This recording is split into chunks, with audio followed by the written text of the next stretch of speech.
Hello नमस्कार दोस्तों, मैं जीतू नायक स्वागत करता हूं आप सभी का मैथ्स क्लास कंप्लीट कोर्स के लेक्चर नंबर 3 में, जहां आज हम डिस्कस करने वाले हैं बहुपदों के मध्य पद को तोड़कर गुणनखंडन करना, यानी कि फैक्टराइजेशन ऑफ द पॉलिनोमियल्स। ठीक है, तो इसमें सबसे पहले आपको मैं तरीका बताऊंगा कि किस प्रकार से गुणनखंडन किया जाता है। इसके लिए हम एक एग्ज़ाम्पल ले लेते हैं। एग्ज़ाम्पल नंबर 9 देखते हैं। ठीक है, 9th नंबर का क्वेश्चन है 6x² - 7x - 3। ठीक है, तो सबसे पहले आपको जो बहुपद दिया उसको लिख लेना, जैसे मैंने यहाँ लिख लिया। उसके बाद इसकी तुलना जो है मानक बहुपद किसको बोलते हैं, ax² + bx + c, इससे करेंगे। ठीक है, तो मानक बहुपद से तुलना करने पर यहाँ आपको दिख रहा है a के स्थान पर 6 दिख रहा है, b के स्थान पर -7 दिख रहा है, c के स्थान पर -3 दिख रहा है। उसको हमने यहाँ पे लिख लिया। ठीक है, अब सबसे पहले आपको करना क्या है, आपको a इंटू सी करना है, यानी ए जो है इंटू सी करना है। ठीक है, तो a इंटू सी करेंगे तो आपको मिलेगा -18। अब आपको -18 जो आया ना, उसको ऐसे फैक्टर के रूप में तोड़ना है जिन दो फैक्टर्स को जोड़ने पर अपने को ये मध्य पद यानी -7 मिल जाए। ठीक है, ऐसे दो फैक्टर 18 के है ना आपको ढूंढने हैं जिनको जोड़ने पर आपको -7 मिल जाए। तो यहाँ पे हमने उन फैक्टर्स को ढूंढा है। देखिए, -1 इंटू 18 करेंगे तब 18 आता है, 1 इंटू -18 करेंगे तब भी 18 आता है। ठीक है, लेकिन ये वो फैक्टर नहीं है जिसको जोड़ने पर हमको -7 मिले। उसके आगे बढ़ते हैं, -2 इंटू 9 या 2 इंटू -9, इन दोनों को गुना करेंगे तब भी 18 आएगा। और ये वही जोड़ी है जिसको जोड़ने पर -7 मिल जाएगा। यदि नहीं मिलता तो इसके आगे 3 से करके देखते, 4 से करके देखते, तब तक करके देखते जब तक हमको वो जोड़ी नहीं मिल जाता। ठीक है, तो हमको यहाँ पे ये जोड़ी मिल गया है, 2 गुना ऋण 9 यानी 2 इंटू -9 अपने को मिल गया है। अब उसके आगे मैंने यहाँ पे लिखा है कि यहाँ 2 गुना ऋण 9 में से 2 व 9 का योग करने पर ऋण 7 प्राप्त होता है, जो मध्य पद के b के बराबर है। देख लीजिए, मध्य पद यानी b यानी -7 के इक्वल है ना। तो उसके बाद अपने को करना क्या है, उसके बाद सिंपली से अपने को 6x² - 7x - 3 लिख देना है, जो कि प्रश्न है। अब उसके बराबर में 6x² को जस का तस लिखना है, प्लस का प्लस लिखना है। अब देखिए, जो -7 है ना, उसके स्थान पर हमने लिख दिया -9 + 2 लिख दिया। अब 2 - 9 भी लिख सकते हैं। ठीक है, आगे पीछे दोनों लिख सकते हैं। उसके बाद -3 का -3 मैंने यहाँ लिख दिया। केवल आपने -7 के स्थान पर -9 + 2 बस किया है और कुछ नहीं किया है। ठीक है, इसके बाद इसके नेक्स्ट लाइन में 6x² को 6x² लिखा, -9 इंटू एक्स हुआ तो -9x हो गया, 2x यानी 2 इंटू एक्स हुआ तो 2x हो गया, -3 का -3 है।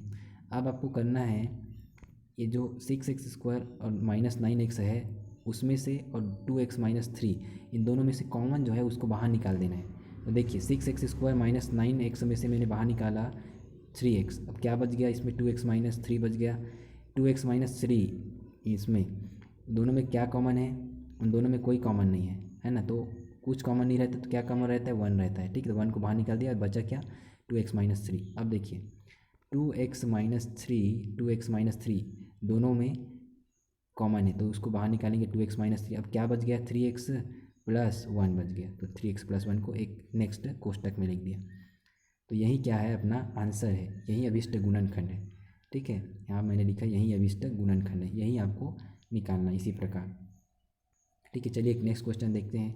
क्वेश्चन नंबर 12 देखते हैं। ठीक है, क्वेश्चन नंबर 12 है, दिया गया बहुपद सबसे पहले आपने लिख लिया 144x² + 24 + 1 24x + 1। ठीक है, इसकी तुलना फिर आपने मानक बहुपद से की, यहाँ से a b और c का वैल्यू निकाल लिया, a इंटू सी किया 144 आया। ठीक है, इसके अब गुणनखंड यहाँ सबसे मेन है। ठीक है, ये स्टेप करना जो है सबसे मेन होता है इस गुणनखंडन विधि में। देखिए, 1 इंटू 44 किया तो 144 आता है, 2 इंटू 72 किया तो भी आता है। लेकिन ये सभी वो जोड़ियाँ नहीं हैं जिसको आप प्लस करेंगे तो मध्य पद यानी 24 आ जाए। ठीक है, तो देखिए हम 12 तक गए, कुल 12 तक जाने के बाद 12 + 12 करेंगे तब 24 आता है। ठीक है, जब तक नहीं आएगा तब तक गुना करते रहेंगे। ठीक है, गुणनखंडन विधि में आपको यही करना है। ठीक है, उसके बाद आपको बता देना है कि 12 गुना 12 में 12 और 12 ऐसे दो पद हैं जिनको जोड़ने पर क्या आएगा, मध्य पद आएगा, 24 आएगा। ठीक है, फिर आपको वही करना है 144x² + 24x+1। इसमें आपको 144x² को जस का तस लिखना है, केवल 24 के स्थान पर 12 + 12 लिख देना है, x का x लिखा है, +1 का +1 लिखा है। ठीक है, उसके बाद इसको थोड़ा सा हल करेंगे, तो आप 144x² 12x हो गया, 12x हो गया +1। ठीक है, फिर से आपको क्या करना है, 144 x की घात 2 और 12x में से और 12x धन 1 में से कॉमन निकालना है। देख लीजिए यहाँ पे 12x कॉमन निकला, फिर 2x +1, यहाँ पे 12x और 1 में कोई कॉमन नहीं है तो 1 कॉमन है ना, और 12x +1 यहाँ पे बचा है। अब दोनों में देखिए 12x +1 12x +1 उसको लिखेंगे एक कोष्टक में, और जो बच गया 12x +1 उसको लिखेंगे नेक्स्ट कोष्टक में। ठीक है, तो आपका ये आंसर हो जाएगा। ठीक है, चलिए नेक्स्ट क्वेश्चन देखते हैं। 11वें नंबर का क्वेश्चन भी इजी है।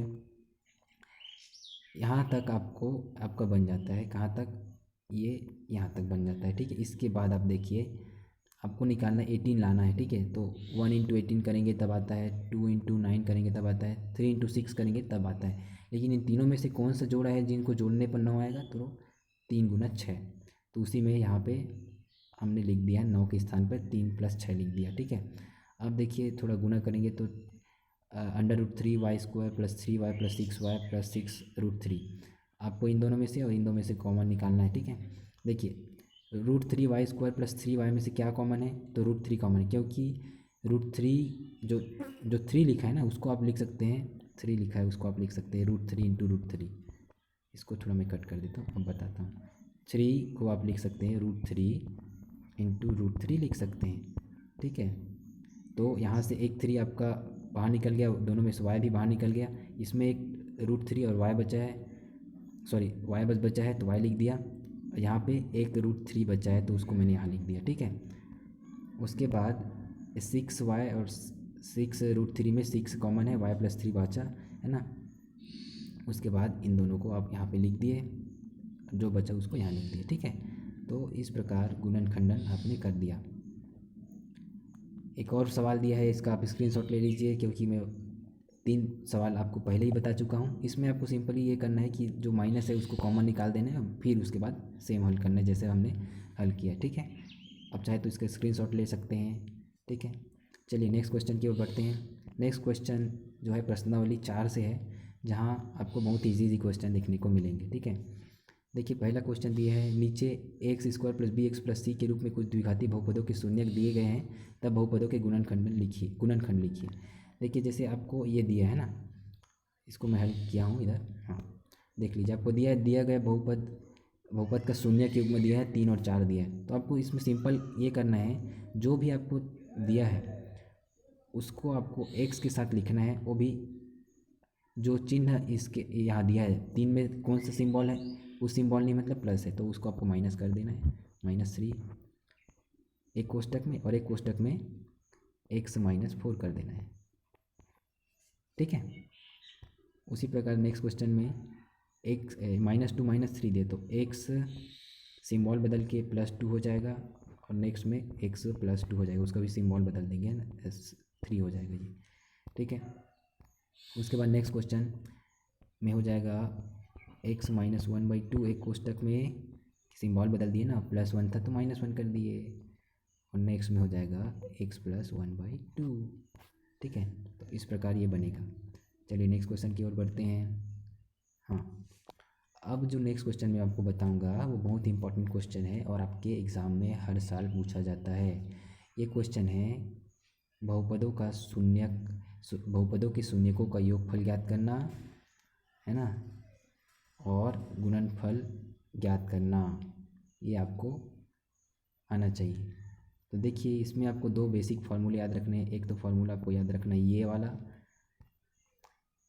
ये वाला फार्मूला, और ये दूसरा फार्मूला। ठीक है, तो देखिए हल कैसे करते हैं। इसको दिया गया बहुपद लिखेंगे सबसे पहले, इसकी तुलना फिर से वही मानक बहुपद से करेंगे, ABC का मान निकालेंगे।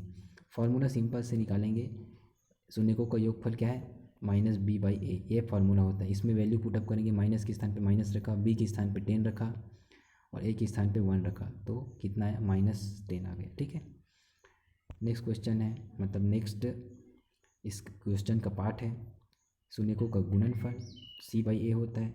c के स्थान पे 24 है, a के स्थान पे 1 है तो 24 आ गया। ठीक है, तो इस प्रकार आपको सिंपल सा हल करना है। एक आध और क्वेश्चन देख लेते हैं। ये क्वेश्चन देखते हैं, -5x² + 3x + 4, इसकी तुलना भी आपने कर लिया। a के स्थान पे आया -5, b के स्थान पे 3 और c के स्थान पे 4। फार्मूला लिखेंगे, शून्यकों का योगफल का फार्मूला है। शून्यकों का योगफल का फार्मूला क्या है, -b/a है, लिख दिया उसको। ठीक है, माइनस के स्थान पे माइनस रखा, 3 लिखा, फिर b के स्थान पे अपॉन में a लिखेंगे तो a के स्थान पे -5, ए माइनस से माइनस कट गया तो 3/5 आया। ठीक है, तो शून्यकों का योगफल कितना मिला, 3/5 मिला। नेक्स्ट देखते हैं शून्यकों का गुणनफल। शून्यकों का गुणनफल का फार्मूला होता है c/a। c के स्थान पे रखा 4, a के स्थान पे रखा -5, तो यहाँ आपको मिला -4/5। ठीक है, -4/5 है ना। तो इस प्रकार जो है सवाल बनते हैं। बहुत ही इजी था और आपने जो चैप्टर 1 है उसको कंप्लीट कर लिया है। ठीक है, चैप्टर 1 जो है कंप्लीट हो चुका है। यहाँ अगर आपसे कोई और सवाल ना बने, जैसे कि आपसे हो सकता है आपसे एक आध सवाल ना बने, तो आप उसको कमेंट बॉक्स पे कमेंट कीजिएगा, ज़रूर मैं बताऊंगा आपको। ठीक है, तो मिलते हैं अगले वीडियो में दोस्तों। तब तक के लिए वीडियो देखते रहिएगा, लाइक शेयर और सब्सक्राइब करते रहिएगा और सीखते रहिएगा। Thank you.